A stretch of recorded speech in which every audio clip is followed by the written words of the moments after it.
السلام علیکم ورحمۃ اللہ وبرکاتہ۔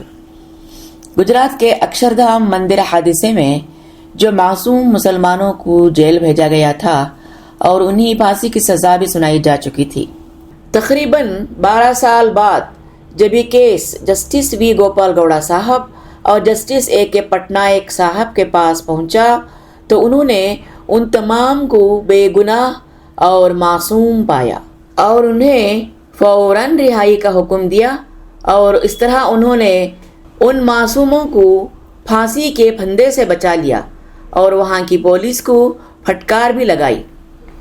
جسٹس گوپال گوڑا صاحب نے کہا، اس فیصلے کو دیتے ہوئے میں نے کسی کی پرواہ نہیں کی، جبکہ حکومت وقت کے اعلیٰ حکمران اس فیصلے سے بہت ناراض ہو گئے تھے۔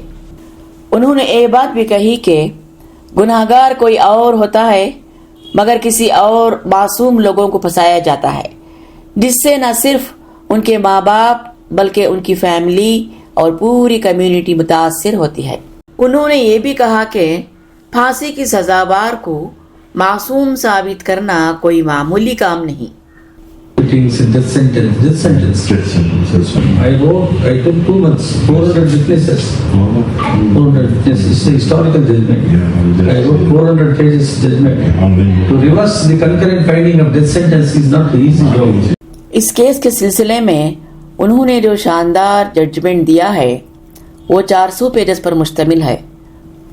وہ دوسرے ججز اور لیگل فٹرنیٹی کے لیے معاون ثابت ہو رہے ہیں، اور اس وقت مجھے احساس ہوا کہ اسی کو عدل انصاف کہا جاتا ہے، اور ایک جج کا حکومت وقت کے اعلیٰ حکمرانوں کے کسی دباؤ میں آئے بغیر عدل انصاف پر قائم رہنا ایک عظیم کارنامہ ہے۔ مجھے قرآن مجید کی سورۃ المائدہ کی آیت نمبر 32 کی یاد آ گئی، جس میں اللہ سبحانہ تعالیٰ فرماتا ہے، وَمَنْ أَحْيَاهَا فَكَأَنَّمَا أَحْيَا النَّاسَ جَمِيعًا، جس کسی نے ایک انسان کی جان بچائی تو گویا اس نے پوری انسانیت کی جان بچائی۔ اس طرح اگر عدلیہ میں قرآن اور دین اسلام کی کتابیں پیش کی جائیں تو اس کے اثرات یقیناً کبھی نہ کبھی ظاہر ہوں گے۔ سید حمید موسی and his wife Shabana who are doing together a great human service to the humanity. 12 ستمبر 2025 کی اس ملاقات کے آخر میں انہوں نے ہمیں مبارکباد دی اور ہماری ہمت افزائی بھی کی اور کہا کہ آپ اس عظیم کام کو جاری رکھیں۔